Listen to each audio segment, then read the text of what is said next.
हम आका अलैहिस्सलाम से मोहब्बत का दावा करते हैं, लेकिन मोहब्बत दावा नहीं दलील मांगती है। आका करीम अलैहिस्सलाम की बारगाह में एक शख्स आया, गालिबन बहरीन से आया था।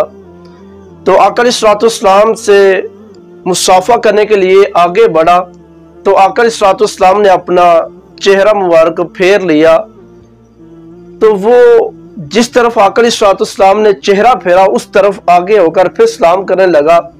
तो आका अलैहिस्सलाम ने फिर अपना चेहरा मुबारक फेर लिया। बंदा समझ गया कि आका अलैहिस्सलाम मेरे साथ नाराज है। अब ये समझ आ गई कि आका अलैहिस्सलाम मेरे साथ नाराज है, मगर ये ना समझ पाया कि नाराज होने का सबब क्या है, नाराज होने की वजह क्या है। इस बात की उसको समझ नहीं आई। तो इस बात को समझने की उसने कोशिश की, लेकिन वो नहीं समझ सका। तो सहाबा से पूछा कि आप मुझे बताएं, आका अलैहिस्सलाम ने मेरे साथ नाराजगी का इजहार किया है, तो वजह क्या हो सकती है। सहाबा कराम रदियल्लाहु ताला अन्हुम ने गौर फिक्र करने के बाद देखा उस बंदे ने एक अंगूठी पहनी थी सोने की।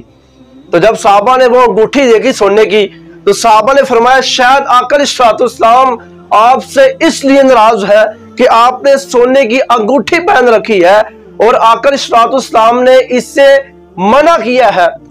आका अलैहिस्सलाम ने मना फरमा दिया कि मेरी उम्मत के मर्दों के लिए सोना पहनना हराम है।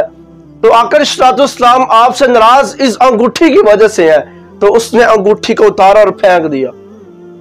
फिर आका अलैहिस्सलाम की बारगाह में गया, आका अलैहिस्सलाम के साथ उसने मुसाफा किया और बैठे मजलिस हुई। आका अलैहिस्सलाम बातें बता रहे हैं, सहाबा कराम को तलकीन कर रहे हैं, बयान कर रहे हैं। मजमा था तो वो शख्स भी बैठा, आका अलैहिस्सलाम के कुरब में बैठा, बातचीत उसने की, बातें आका अलैहिस्सलाम की सुनी।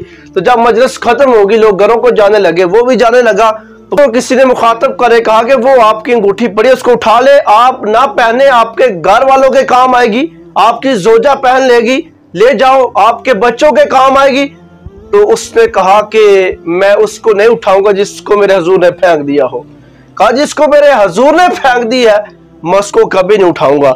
मैं और आप देखें हम किस जगह पे खड़े हैं, हमारा आका अलैहिस्सलाम को क्या क्या पसंद है, कि हमने कोई ऐसी चीज तो नहीं अपना ली जिसको आका अलैहिस्सलाम ने मना किया हो, जिसको फेंका हो, जिसको ना पसंद किया हो। अगर कोई हमने ऐसी चीज पहनी है, मुझे और आपको उस चीज को खत्म करना होगा। आज देखें अंगूठी हमारी शरीयत के अंदर जायज है, लेकिन कुछ शराइत के साथ। नग वाली हो और चांदी की हो, सोना पहनना जायज नहीं है, हराम है।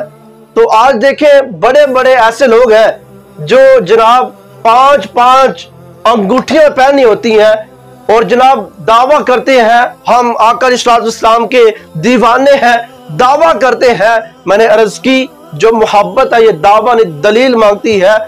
2-4 जुमे कबल मेरे पास एक शख्स आया मस्जिद के अंदर और मुझे कहने लगा कि हज़रत साहब चादर उतार कर नमाज पढ़े। मैंने कहा क्यों? सर्दियों का मौसम था, सर्दी काफी थी, तो मैंने चादर ली थी। कहने लगा चादर उतार के नमाज पढ़े। मैंने वजह पूछी, कहने लगा चादर ऊपर लेकर नमाज नहीं होती। तो मैंने जब देखा बंदे की तरफ, मैं हैरान हो गया कि चादर लेकर नमाज नहीं होती, फिर तो हमने जितनी पढ़ी है क्या वो हमारी नमाजें नहीं होगी? मैंने कहा भाई तुझे किसने बताया? कहने लगा मुझे पता है। जब मैंने उसकी तरफ देखा उसने 3 अंगूठियां पहनी। मैंने कहा तुझे ये पता है चादर लेकर नमाज नहीं होती? ये तुझे दे नहीं पता 3 अंगूठियां पहने से आका ने मना फरमाया? तुझे ये नहीं पता ये तो तूने छल्ले पहने हैं, जो तूने तरह तरह की रंग बिरंगी जनाब अंगूठियां पहनी है, इससे आका अलैहिस्सलाम ने मना किया? इस बात का तुझे पता नहीं और मुझे बता रहा चादर ऊपर लेकर नमाज नहीं होती। मैंने कहा मेरे भाई इनको उतारे, ये जायज नहीं है 3 अंगूठियां पहनना।